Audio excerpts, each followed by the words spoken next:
जी बहुत शुक्रिया, धन्यवाद कार्यक्रम में जुड़ने के लिए। मैं आपसे समझना चाहता हूं कि अखिलेश यादव इन दिनों पूर्वांचल के दौरे पर हैं। ओम प्रकाश राजभर का आपने स्टेटमेंट में भी सुना, उनके दरवाजे हमेशा हर वक्त 24 घंटा सबके लिए खुले हैं। कांग्रेस भी कह रही है कि अगर ज़रूरत पड़ी तो हम अलायंस पर विचार कर सकते हैं। बीजेपी का कहना अगर हमारे नेता और नीति मान लो तो आ जाओ, कोई प्रॉब्लम थोड़ी है।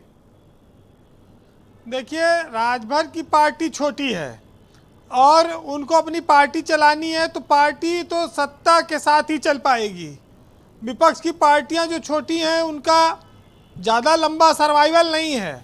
तो ओम प्रकाश राजभर तो जानते हैं कि भाई अगर सत्ता के आसपास नहीं रहेंगे तो कैसे चलेगी पार्टी, और देर सवेर उनका बीजेपी में आना भी चाहिए। उनको अभी 4 साल की उत्तर प्रदेश में सरकार है। आपने देखा होगा कि जब वो राष्ट्रपति के भोज में चुनाव था तो गए थे रात में, तब से वो इंतजार कर रहे हैं, समर्थन देते आ रहे हैं।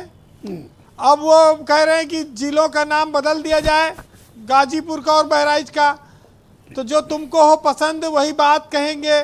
भाई बीजेपी का हिंदुत्व का मामला है, उसी पर वो सपोर्ट कर रहे हैं, चिट्ठी लिख रहे हैं, तो स्वभाव तो ही है, कुछ ना कुछ बातें दोनों तरफ से आ रही हैं। तो आप क्या महसूस करते हो कि गठबंधन का दायरा कौन पार्टी ज़्यादा बढ़ा रही है? बीजेपी अपना गठबंधन को बढ़ा रही है या समाजवादी पार्टी कुछ नए पार्टनर्स लाने में कामयाब होगी?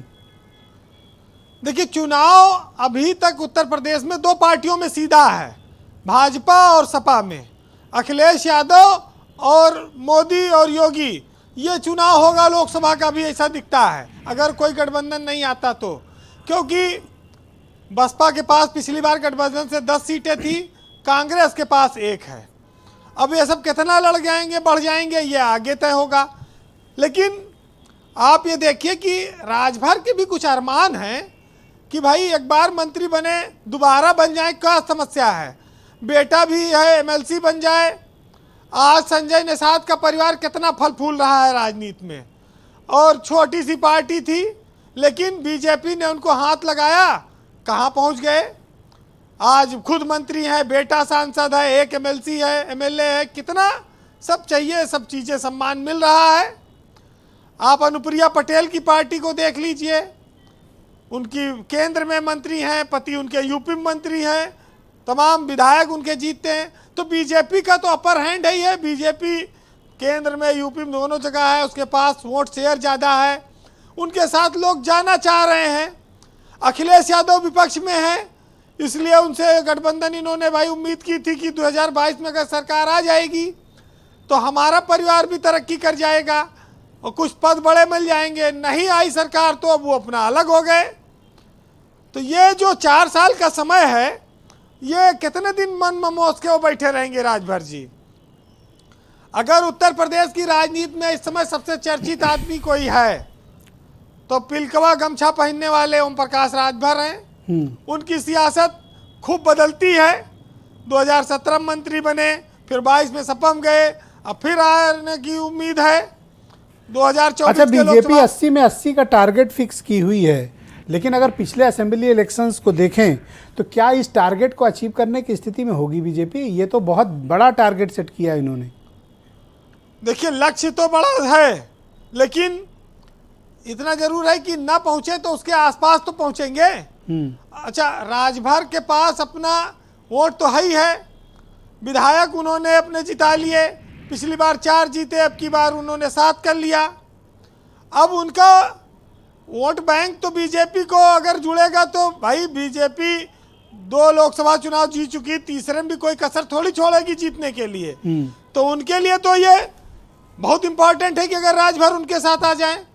राजभर ने बहुत प्रयोग किए, ओवैसी को लिए, शिवपाल जी को भी साथ लिया उन्होंने, फिर वो गठबंधन नहीं बन पाया, फिर वो मायावती की भी तारीफ कर चुके। तो कई जगह संभावना तो टटोलते ही रहते हैं। तो आप ये मानते हैं कि जो अलायंस की पॉलिटिक्स है ये 2024 में दोनों दलों के लिए बहुत इंपॉर्टेंट होने वाली है? बिल्कुल महत्वपूर्ण है, और बीजेपी के लिए बहुत है। बीजेपी ताकतवर पार्टी है और वो उनके पास नेताओं की भरमार है, वो अपने लोगों को लगाएंगे और इसको किसी तरह से राजभर को वो अपने पाले में लाएंगे। देखिए, वो एक एक सीट का महत्व तो रखता है उनके लिए। वो हो सकता है कि राजभर के परिवार से भी 1 आध सीट दे दें वो लोकसभा का, इसमें कौन सी बड़ी बात है। हमारा देश तो हमेशा से जात पात और इन्हीं सब चीज़ों पे राजनीति लड़ता रहा है। 140 करोड़ का देश है। भैंस, तबेला, किसान, मट्टी, खाद, गोबर, कहीं इसकी बात जी, होती है? जी। बात जातीय समीकरण की होती है हर जगह, और अंधविश्वास तमाम सारी चीज़ें हावी हैं। अच्छा, राजभर जी भी बड़ी पार्टी बनने की बहुत कोशिश किए। रामपुर में लोकसभा चुनाव भी लड़े थे। कोई कह रहा था कि कुल उनको 200 वोट मिला वहाँ, लेकिन पूर्वांचल में उनका अच्छा हिसाब किताब। समाजवादी पार्टी अभी संगठन बना रही है, चुनाव अभियान समिति है बीजेपी के पास, इतने नेताओं की फौज है देश भर से।